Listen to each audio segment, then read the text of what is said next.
আমি কল্পনাও করতে পারিনি তেলে না ভেজে এই নাস্তাটি এত মুচমুচে আর খাস্তা হবে। আজকে আমি তোমাদের সঙ্গে একদমই নতুন আর সেই রকম দারুণ লোভনীয়, দারুণ সুস্বাদু একটা নাস্তা রেসিপি শেয়ার করব। আর তৈরি করা তো খুবই সহজ।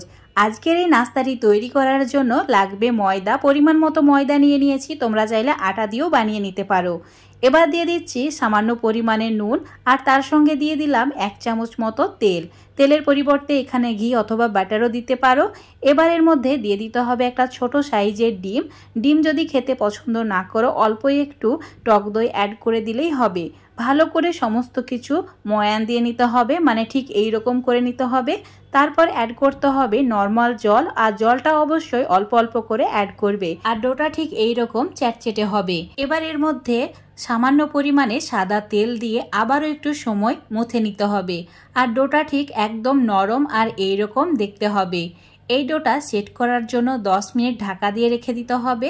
ততক্ষণে চুলোর ওপর একটা পাত্রে অল্প একটু জল নিয়েছি, তাতে 1/2 চামচের একটু কম হলুদ অ্যাড করে দিলাম। তারপর মিশিয়ে নিয়ে 2টি মাছের পেটি অ্যাড করে দিয়েছি। এইভাবে উল্টে পাল্টে 5 মিনিট আমি সেদ্ধ করে নিয়েছি।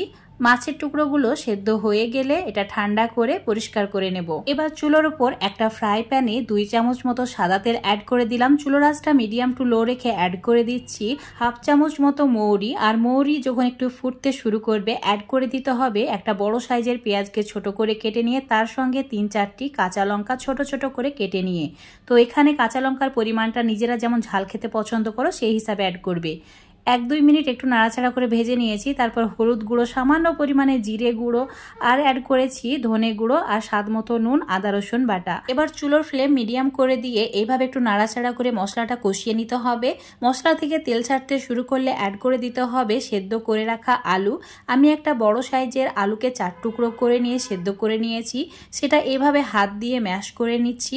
তোমরা চাইলে কোনো ম্যাশার দিয়েও ম্যাশ করে অ্যাড করে দিতে পারো, কিন্তু এই রেসিপিটাতে আলুর টুকরো একটু বড় বড় থাকলে খেতেও ভালো লাগে। তার সঙ্গে মাছটা পরিষ্কার করে রেখেছিলাম, সেটাও অ্যাড করে দিয়েছি। আর দিচ্ছি একটা লেবুর অর্ধেক, মানে 1/2 চামচ মতো লেবুর রস। অবশ্যই লেবুর রসটা অ্যাড করতেই হবে। এবার চুলোর ফ্লেম বাড়িয়ে দিয়ে অনবরত নাড়াচাড়া করে সমস্ত কিছু ভালো করে রান্না করে নিতে হবে। ঠিক এই রকম আঠালো একটা মিশ্রণ রেডি করে নিতে হবে। এবার এর মধ্যে অ্যাড করে দিতে হবে সামান্য পরিমাণে গরম মশলা, তার সঙ্গে বেশ কিছু পরিমাণে একদম ফ্রেশ দেখে ধনেপাতা। তারপর ভালো করে আবারও মিশিয়ে নিতে হবে। 1-2 মিনিট এভাবে একটু নাড়াচাড়া করে মিশিয়ে নিয়েছি। দেখো একদম পারফেক্টভাবে মিশ্রণটা রেডি হয়ে গেছে। চুলোটাকে অফ করে এটাকে এবার একটা প্লেটের মধ্যে ঢেলে নিতে হবে, তারপর ঠান্ডা করে নিতে হবে। 10 মিনিট পর আমরা ডোটা দেখে নেব সেট হয়েছে কিনা। দেখো একদম পারফেক্টভাবে সেট হয়ে গেছে। ছোট ছোট সাইজের আমি লেচি কেটে নিচ্ছি, আর লেচিগুলো ঠিক এইভাবে হাত দিয়ে গোল করে নিতে হবে। তারপর অল্প একটু তেলের মধ্যে ডুবিয়ে নিতে হবে, যাতে এটা বেলতে সুবিধা হয়। আর আটা দিয়ে বেলবে না বা ময়দা দিয়ে বেলবে না, এইভাবে তেলের মধ্যে ডুবিয়ে তারপর বেলে নেবে। এরকম পাতলা করে একটা রুটির মতো করে আমি বেলে নিয়েছি। আর অবশ্যই খুবই পাতলা করে বেলার চেষ্টা করবে, যত পাতলা হবে তত এটা মুচমুচে হবে। এবারে মিশ্রণটা অল্প পরিমাণে নিয়েছি, আর এভাবে মাঝখানে রেখে দিতে হবে, চ্যাপটা করে নিতে হবে। তারপর 2 সাইড এইভাবে ফোল্ড করে নিতে হবে। ঠিক আমি যেইভাবে ফোল্ড করছি এইভাবেই লম্বা করে ফোল্ড করে নেবে। তারপর বেলনি দিয়ে এইভাবে কেটে নিতে হবে, যাতে মুখটা ভালো করে বন্ধ হয়ে যায়। এবার আঙুল দিয়ে এইভাবে ফোল্ড করে 2 সাইডটা চেপে দিতে হবে, যাতে এটা খুলে না যায় বা পুরটা বাইরে বেরিয়ে না যায়। একইভাবে আমি সবগুলো রেডি করে নিয়েছি। এবার চুলোর উপর একটা পাত্রে আমি অল্প একটু নুন নিয়েছি, তার মধ্যে স্ট্যান্ড বসিয়ে গরম করতে দিয়ে রেখেছি।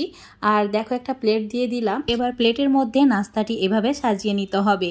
তারপর অল্প একটু তেল ওপরে এভাবে ব্রাশ করে নিতে হবে, যাতে উপরটা একদম মুচমুচে আর খাস্তা হয়। এবার চুলোর আঁচটা একদম বাড়িয়ে দিয়ে, মানে হাই ফ্লেম করে দিয়ে 5 মিনিট ঢাকা দিয়ে বেক করে নেব। তোমাদের আমি এখন 5 মিনিট পর দেখাচ্ছি। দেখো এগুলো কত সুন্দরভাবে বেক হয়ে গেছে আর ফুলে গেছে। এটা দেখতে যেমন লোভনীয়, সেই রকম খেতে দারুণ সুস্বাদু। মাছের এই রেসিপিটা অবশ্যই বাড়িতে একবার ট্রাই করে দেখবে। আজকের এই নাস্তাটি আমি যেভাবে তৈরি করেছি হুবহু যদি তোমরা ফলো করে তৈরি করো, তোমরাও একদম পারফেক্ট এইভাবেই নাস্তাটি বাড়িতেই তৈরি করে নিতে পারবে। আজকের এই রেসিপিটা দেখে যদি তোমাদের ভালো লেগে থাকে অবশ্যই লাইক শেয়ার কমেন্ট করে দেবে। ফেসবুক পেজ থেকে দেখলে পেজটাকে ফলো করে নেবে, ইউটিউব থেকে দেখলে চ্যানেলটাকে সাবস্ক্রাইব করে রাখবে। এবার আমি তোমাদের একটা ভেঙে দেখিয়ে দিচ্ছি, দেখো কতটা মুচমুচে আর খাস্তা হয়েছে।